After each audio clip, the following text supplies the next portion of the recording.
आज के इस सेशन में हम बात करेंगे drug technical advisory board DTAB।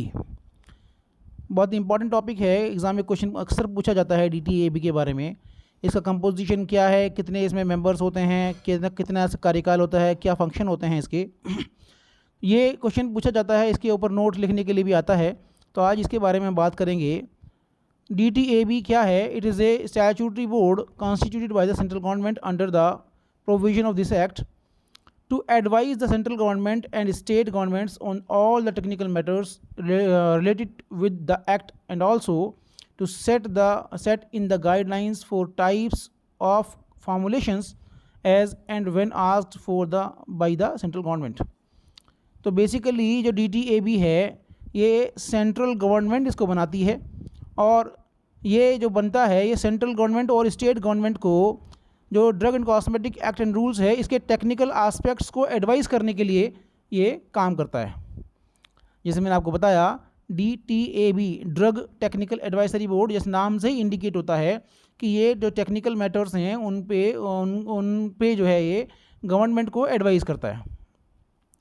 तो यहाँ हम देखें कि it is a technical advisory by body represented by ex officio nominated and elected members. यहाँ भी जैसे हमने PCI के कॉन्स्टिट्यूशन पढ़ा, इसी तरीके से यहाँ भी 3 टाइप के मेंबर्स इसमें होते हैं, एक x officio member, nominated members और इलेक्टेड मेंबर्स। जो टोटल स्ट्रेंथ DTAB की होती है वो 18 होती है। इसमें करीब 18 मेंबर्स इसमें होते हैं डिफरेंट फैसेट से फार्मेसी के, और कुछ मेडिकल प्रोफेशन से भी होते हैं, इसके हम पढ़ेंगे अभी। तो the director general of medical health and health services DGHS government of India, ये चेयरमैन होता है इसका।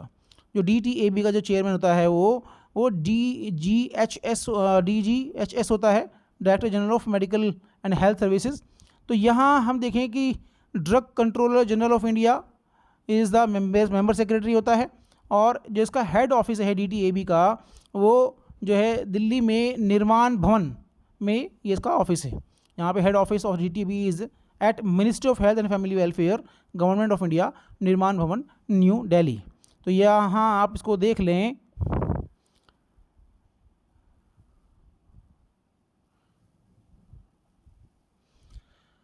तो यहाँ हम इसका कंपोजिशन अब देख लेते हैं एक बार यहाँ पे कि DTAB का कंपोजिशन क्या है। जैसे मैंने आपको बताया कि इसमें 3 टाइप के मेंबर्स होते हैं, x officio members, elected members और नॉमिनेटेड मेंबर्स। जो एक्स ऑफिशियो मेंबर्स होते हैं वो 8 होते हैं, इलेक्टेड मेंबर्स 5 और नॉमिनेटेड मेंबर्स 5। इसका मतलब टोटल मेंबर्स जो होते हैं इसमें 18 मेंबर्स होते हैं। तो इसमें सबसे पहले हम बात करें एक्स ऑफिशियो मेंबर्स की, तो यहाँ director general of medical and health services DGHS जो होता है ये इसका चेयरमैन होता है। जो इंडियन गवर्नमेंट का DGHS डायरेक्टर जनरल ऑफ जो हेल्थ सर्विसेज या director general of medical and health services, ये इसका चेयरमैन होता है। और दूसरा मेंबर इसमें होते हैं drug controller general of India DCGI drug controller general of India, ये मेंबर सेक्रेटरी होते हैं।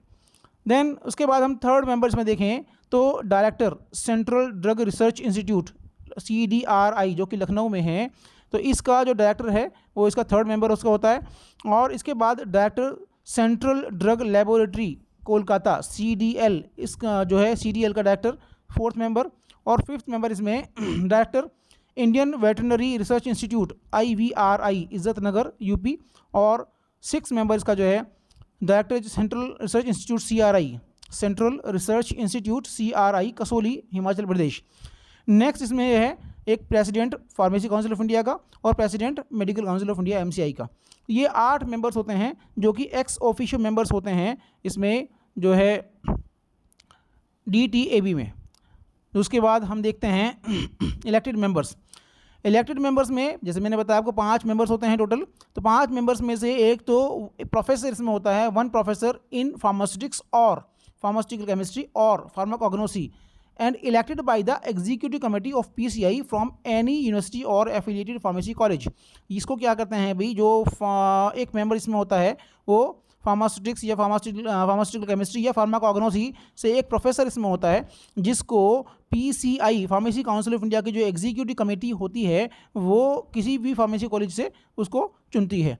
इसके बाद में हम देखते हैं दूसरा इसमें, 1 प्रोफेसर इन मेडिसिन और therapeutics in any of the government affiliated medical college elected by the executive committee of medical council of India. तो यहाँ पे क्या है, दूसरा जो है एक प्रोफेसर होता है जो कि डॉक्टर होता है, जिसको मेडिकल काउंसिल ऑफ इंडिया की एग्जीक्यूटिव कमेटी उसको इलेक्ट करती है, चुनती है उसको। इसके बाद में हम देखें जो थर्ड है, 1 professor in pharmacology and toxicology to be elected by the governing body of Indian council of medical research ICMR। और एक प्रोफेसर इसमें जो है फार्माकोलॉजी या टॉक्सिकोलॉजी का होगा, जो कि जो ICMR इसको चुनता है। इसके बाद में जो है नेक्स्ट मेंबर इसमें है, 1 member to be elected by the central council of Indian pharmaceutical association IPA। एक मेंबर IPA से होता है और एक मेंबर इसका IMA इंडियन मेडिकल एसोसिएशन से होता है। तो ये टोटल 5 मेंबर हुए जो कि हमारे इलेक्टेड मेंबर्स होते हैं।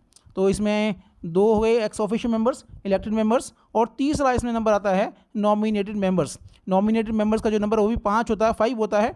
और जैसे मैंने आपको बताया टोटल 18 इसकी स्ट्रेंथ होती है, 8 member ex officio, 5 member elected और 5 मेंबर नॉमिनेटेड। अब नॉमिनेटेड की हम बात करें तो यहाँ पे 2 members to be nominated by the central government who are in charge of drug control department of state और यूनियन टेरिटरी।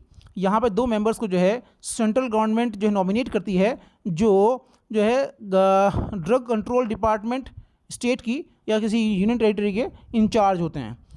दूसरा इसमें 2 जो है गवर्नमेंट एनालिस्ट होते हैं, 2 इसमें गवर्नमेंट एनालिस्ट होते हैं, इनको भी सेंट्रल गवर्नमेंट नॉमिनेट करती है और ये कंट्री के किसी भी भाग से हो सकते हैं। इसके बाद में हम देखें नेक्स्ट इसमें इलेक्टेड मेंबर्स। इसमें इलेक्टेड मेंबर्स में नॉमिनेटेड मेंबर की बात कर रहे हैं।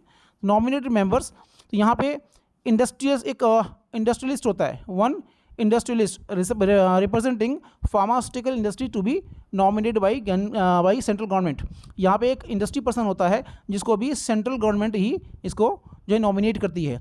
तो 3 टाइप के मेंबर हुए, हालांकि यहाँ जो एक प्रिंटिंग मिस्टेक है इसमें, तो ये इलेक्टेड नहीं नॉमिनेटेड मेंबर है। तो यहाँ हमने देखा कि 3 जो है टाइप के मेंबर्स इसमें हुए, ex officio member, elected members और nominated members. Ex officio members जो है 8 होते हैं, इलेक्टेड 5 और नॉमिनेटेड 5 मेंबर्स। इसको आप देख लें। इसके बाद में हम आगे देखते हैं कि जो टर्म होती है इलेक्टेड और नॉमिनेटेड मेंबर्स की, जो इलेक्टेड और नॉमिनेटेड मेंबर्स होते हैं उनका जो कार्यकाल होता है वो 3 साल का होता है, यहाँ आप देख सकते हैं। तो यहाँ पे the ex officio members hold the office so long as they are in that specific position. बाकी इसमें DTAB can form sub committee. अब DTAB ये अपने रिक्वायरमेंट के अकॉर्डिंग एक सब कमिटीज़ को बना सकता है, अपने मेंबर्स को जो है पर्सन को अपनी वर्क के लिए अपॉइंट कर सकता है। हालांकि वो मेंबर्स DTAB के जो कोर मेंबर्स नहीं होंगे, ये अलग बात है। Then DTAB takes the policy decision. जैसे मैं आपको बताया मैंने कि जो DTAB का जो वर्क क्या होता है कि जो टेक्निकल आस्पेक्ट होते हैं drug and cosmetic act and rules के, जो drugs and cosmetic acts and rules के जो टेक्निकल आस्पेक्ट्स होते हैं उनको पॉलिसीज़ बनाता है और उन पॉलिसीज़ को जो है सेंट्रल गवर्नमेंट को अप्रूवल होने के लिए भेजता है।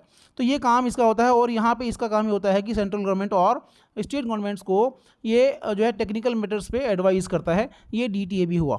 तो यहाँ इसका जो है कंपोजिशन, कितने मेंबर्स हैं, जो है ex officio, elected members, nominated members, इसको आप याद कर लें और ये इसको देख लें। बहुत इंपॉर्टेंट टॉपिक है, इसको पढ़ें। धन्यवाद।